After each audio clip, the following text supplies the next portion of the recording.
Entre el cielo y la tierra, la Alhambra, con los reflejos de oro de sus torres y sus murallas desplegadas, parece suspendida de las cumbres de la sierra como una lámpara que capta y refracta la luz.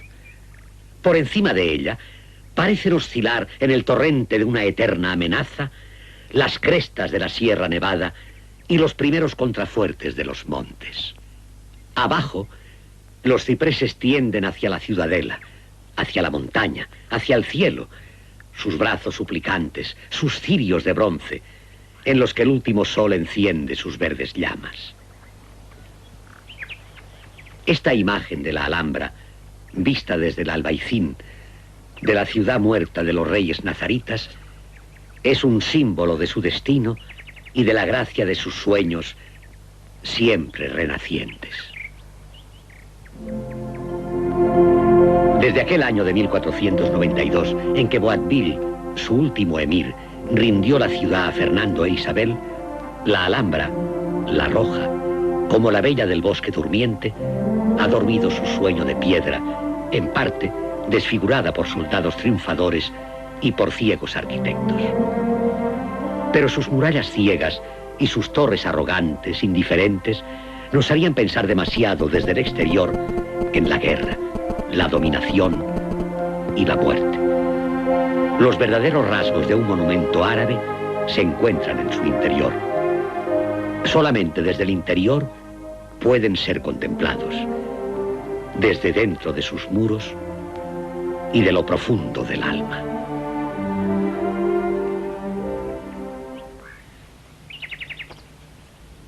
En esta torre de Comares, que domina el río Darro y los barrios populares del Albaicín, estaba el trono del rey.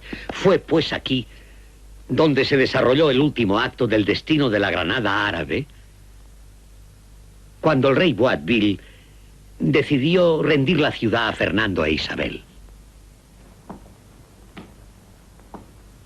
Los versículos del Corán, inscritos y cincelados a la altura de la mirada, nos expresan el significado de esta sala.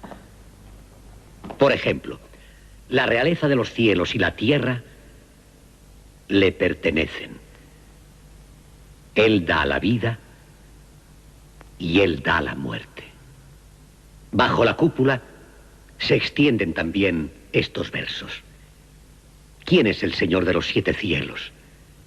El Señor del trono inmenso. ¿Quién reúne en su mano la realeza de todas las cosas? Es Dios. La fina textura de la decoración de los muros, semejante a la de un tapiz de seda con dominantes de sombra, hace vibrar la luz, como si una nube de polvo dorado flotara en la sala. Cerca del suelo, un zócalo de mosaicos trazando diseños geométricos devuelve la materia y su peso a esta construcción aérea.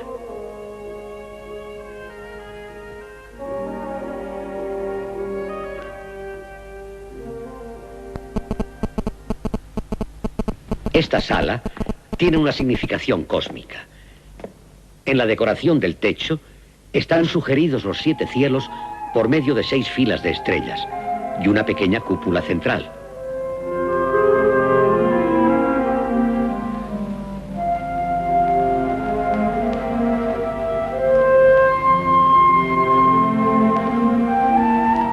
Está escrito en el Corán: Dios es quien ha levantado los cielos sin necesidad de pilares que se vean. Al contemplar la ilimitada grandeza del universo, la existencia del hombre resulta tremendamente humilde. Quizá por eso, desde lo profundo de todos los lugares del espacio, el hombre sintió desde siempre la más poderosa e irresistible de las llamadas. Y el hombre ha respondido.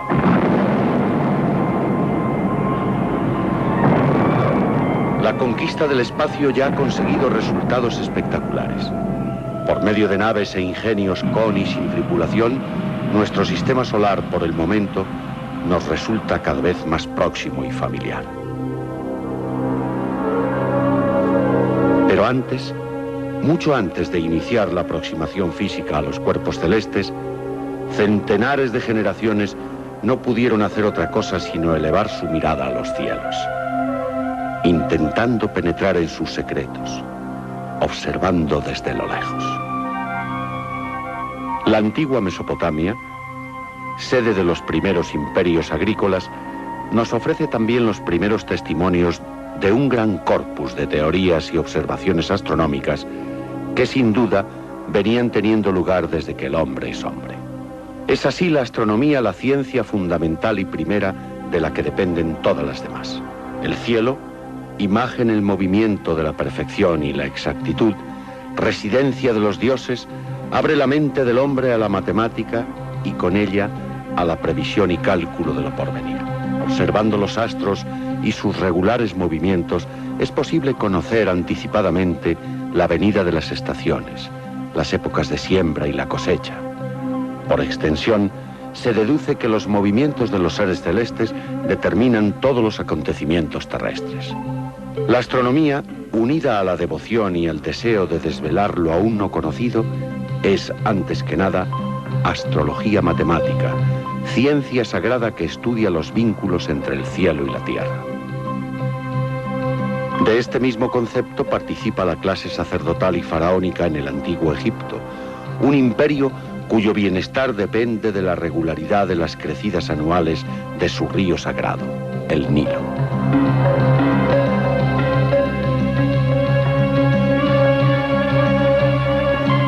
En Egipto, la astronomía da algunos pasos de gran importancia. Los primeros calendarios, el conocimiento de los principales fenómenos celestes y la ordenación de gran número de estrellas y constelaciones. La constitución del zodíaco es una gran conquista ya lograda en tiempos muy distantes a los nuestros.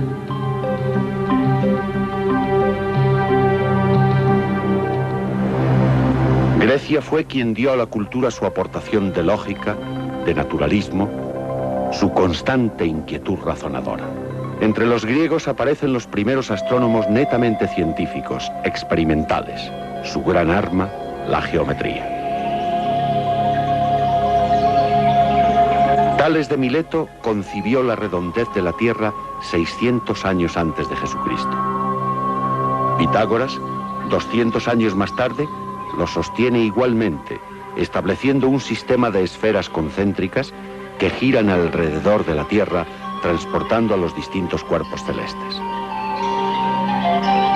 Parménides, Platón y Filolao también defienden este sistema de explicación.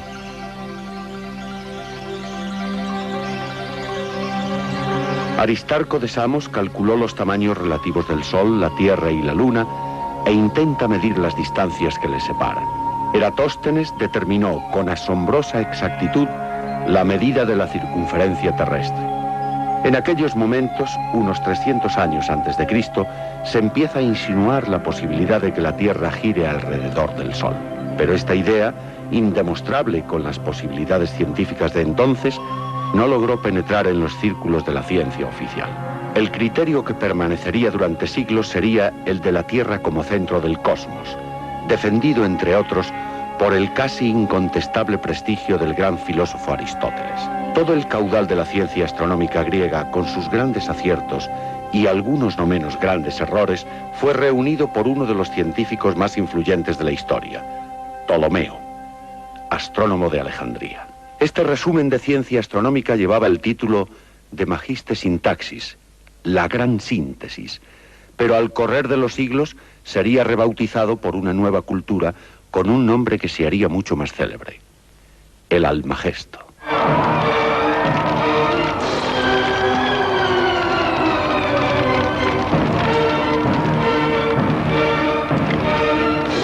El hundimiento de la civilización grecolatina con el Imperio Romano y la entrada de una época oscura para la ciencia universal.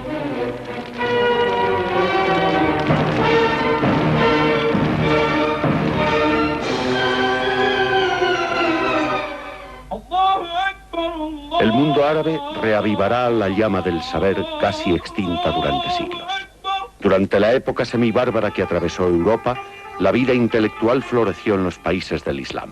Las actividades astronómicas interesaban tanto a matemáticos como a viajeros, a los hombres de religión como al pueblo sencillo.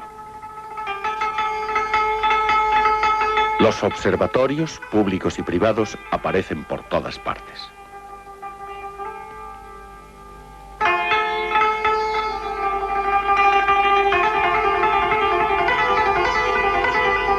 La astrología no era considerada anticientífica, y los soberanos usaban de astrólogos personales que fijaban los momentos adecuados para la fundación de las ciudades y el ataque de sus ejércitos.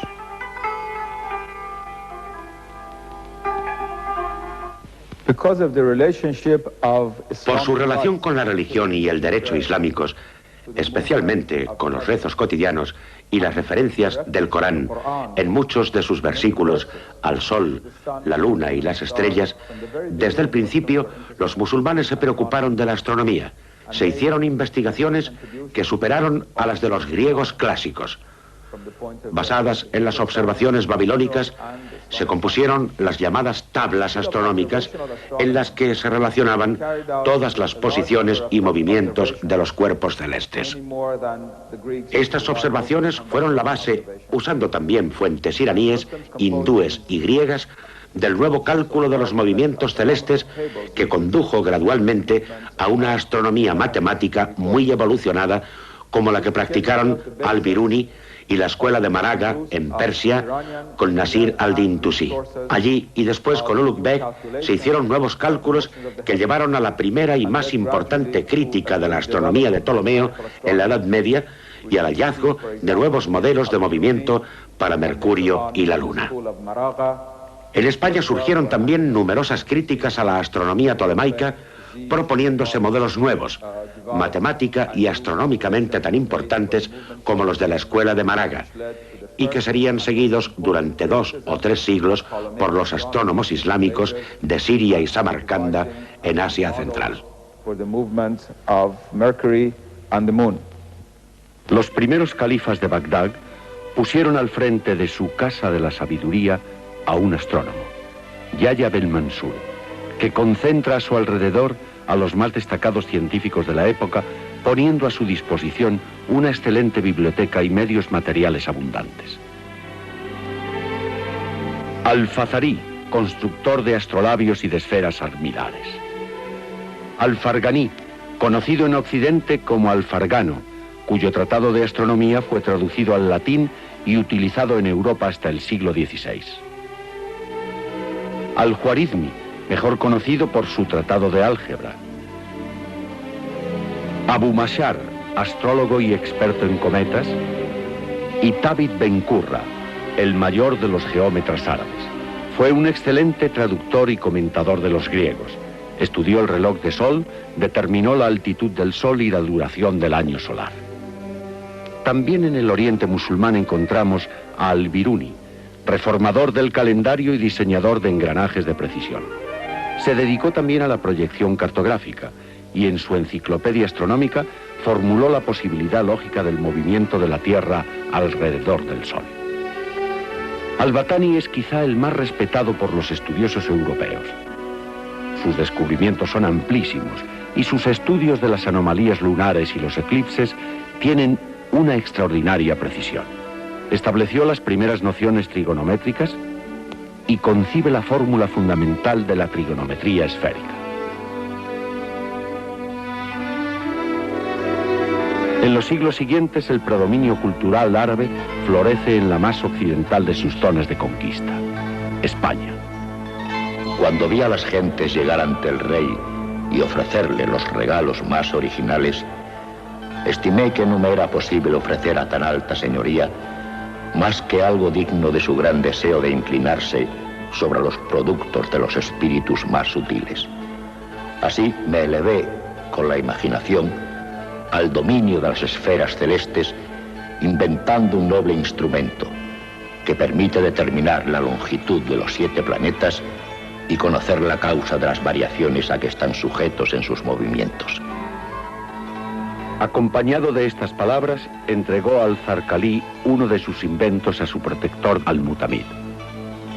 Al-Zarqalí conocido por los latinos como Azarquiel, era toledano y allí vivió y trabajó poco antes de que la secular capital de tantos gobiernos cayera en manos del rey cristiano Alfonso VI de Castilla y León.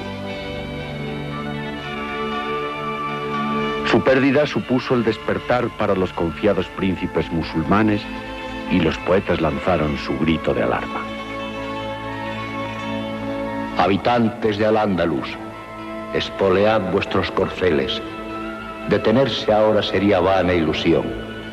Los vestidos suelen rasgarse por los bordes, pero España empezó a desgarrarse por el centro.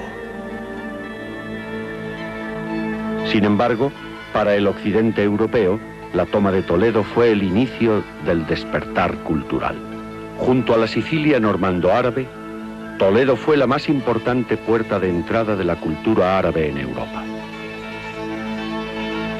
Pasó a la custodia cristiana tras su afortunada conquista por Alfonso VI, con todos sus focos culturales intactos, eruditos, artistas y bibliotecas. Era también Toledo emporio de la erudición judía. Sin los hebreos, que se sentían en casa con ambos mundos, islámico y cristiano, Toledo no hubiera podido desempeñar su papel de mediador cultural. Ellos traducían del árabe al romance y luego el estudioso cristiano vertía su traducción al latín. Pronto, las posibilidades de Toledo atraen a eruditos de todos los países cristiano-romanos en busca de desconocidos tesoros de sabiduría. Gerardo de Cremona, que llegó en busca del Almagesto de Ptolomeo y tradujo hasta 70 obras científicas. Roberto de Chester, introductor de la matemática de Al-Khwarizmi. Miguel Scotto y Germán el Dálmata, incubadores del racionalismo europeo, comentando a Averroes y al Petrarca. Todo este gran movimiento de traducciones fue promovido y protegido por el rey Alfonso el Sabio, que persigue la meta de hacer de su corte un centro de las ciencias y las artes similar al de los príncipes árabes. Presta fundamental atención a las ciencias cosmológicas, pero también se ocupa del ajedrez, de la historia, de la religión, y manda que se traduzcan al castellano, no al latín, buscando cultivar al pueblo llano. En el campo concreto de la astronomía, sus tablas alfonsinas perviven en Europa hasta el siglo XVII. Se ha dicho que la ciencia árabe fue mera imitación de la del imperio bizantino o del mundo clásico. Se ha dicho también que la ciencia árabe española fue imitación de la ciencia árabe oriental. Esto, evidentemente, lo último que acabo de decir, hoy podemos demostrar que no es cierto en absoluto, que España, en la época del dominio musulmán, tuvo grandes matemáticos, grandes astrónomos, grandes químicos, que si entonces hubiese existido el premio Nobel, probablemente lo hubiesen alcanzado. Por ejemplo, si el tratado de simples, es decir, de medicinas simples, de Dioscórides consta de unos 600 o 700 fármacos, los últimos tratados árabe-españoles alcanzan los 1600 y los 1700. Si se dice que el primer manual de trigonometría esférica fue escrita en Oriente, concretamente en el Irak, por Nasir ad-Din Tusi alrededor del año 1250, hoy en día hemos tenido la fortuna de demostrar que el más antiguo conocido fue hecho o escrito por un cadí de Jaén en el siglo XII. Además, aquí mismo se construyeron tablas trigonométricas que utilizó Azarquiel, el mayor de los astrónomos presrenacentistas, que está citado reiteradamente por Copérnico, que fue utilizado por Alfonso X para sus tablas. Él inventó una variante de astrolabio útil para poder realizar los cálculos astronómicos de posición en cualquier latitud. Los navegantes árabes, herederos de los libaneses y los bizantinos en el Mediterráneo y de los persas y orientales en el Índico, reúnen los conocimientos científicos y una extensa práctica en los más diversos mares.